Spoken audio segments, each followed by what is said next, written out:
30 years after the fall of the Berlin Wall, Michael Weber told the Washington Post, "In my head, the wall is still there. There's disappointment here. What we hoped for in the last 30 years hasn't happened."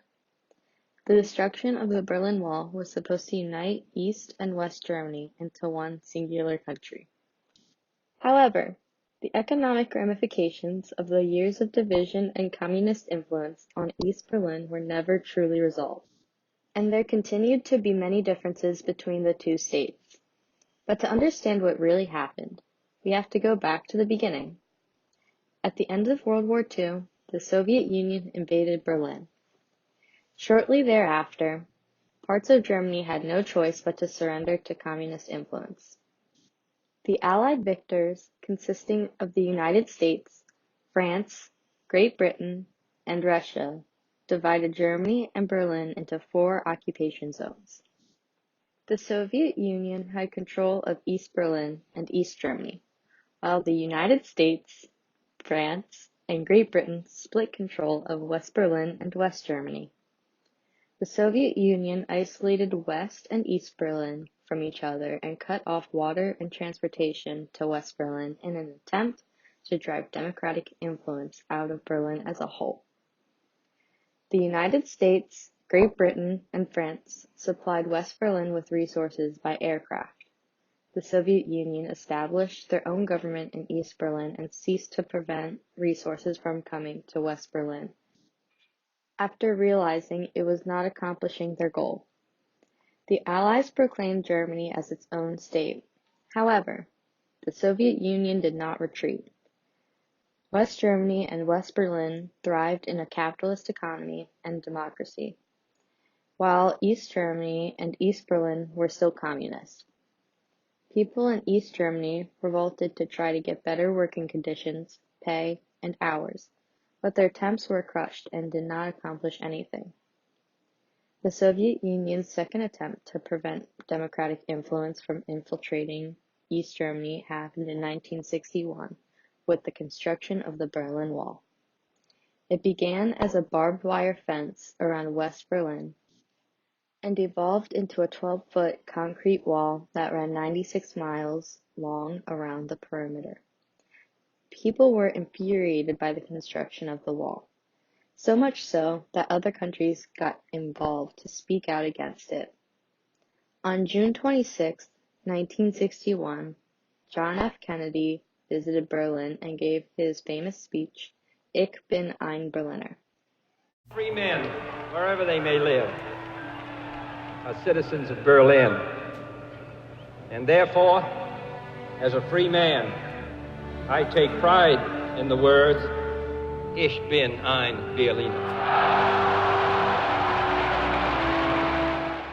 Nearly 80 people were killed attempting to cross the Berlin Wall, and after 20 years, Ronald Reagan gave his famous speech demanding Soviets to tear down the wall. Mr. Gorbachev, tear down this wall.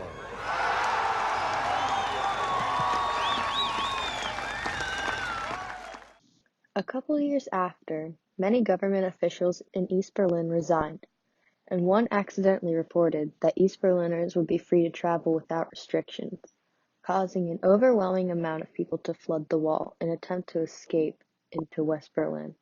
Within the next few months, the physical wall had completely disappeared. Families were reunited, and people assumed that because the wall was gone, everything would go back to the way it was before the wall was ever constructed. People were so caught up in the excitement that they failed to realize that years of construction were ahead of them. There were still social, political, and economic barriers to be torn through. The years of separation between the cities fed into social, political, and economic differences that were deeper than just tearing down a wall. After the fall of the wall, it became difficult for people in East Germany to make a living, since the companies in East Germany were competing with companies that were much more developed and accustomed to a more free market economy.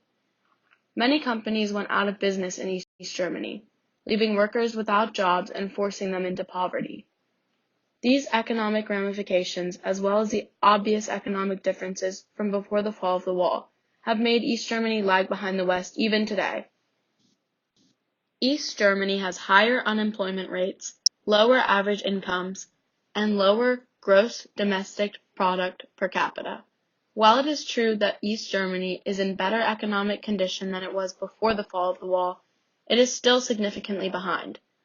There are many differences that are more social that likely come from years of communist influence in East Germany. For instance, the percent of children under the age of 2 in full-time childcare is significantly higher in East Germany than in West Germany. This is due largely in part to the fact that in communist societies such as East Germany, women worked, whereas in West Germany, women were traditionally stay-at-home moms. It is also more commonly practiced in East Germany for people to get flu shots. These subtle differences reveal differences in beliefs and practices that were ingrained into people during the Cold War and have lasted into today's society. Michael Weber told his story to the Washington Post about growing up in Germany after the fall of the wall. He was only 3 when it fell, but he says that he feels as if it is still there, and the expectation of a unified Germany was wishful thinking. Apart from the economic differences, there is a sense of superiority among West Berliners that leave 57% of people in East Germany feeling like second-rate citizens. Only 30% of people in East Germany feel as though reunification was successful.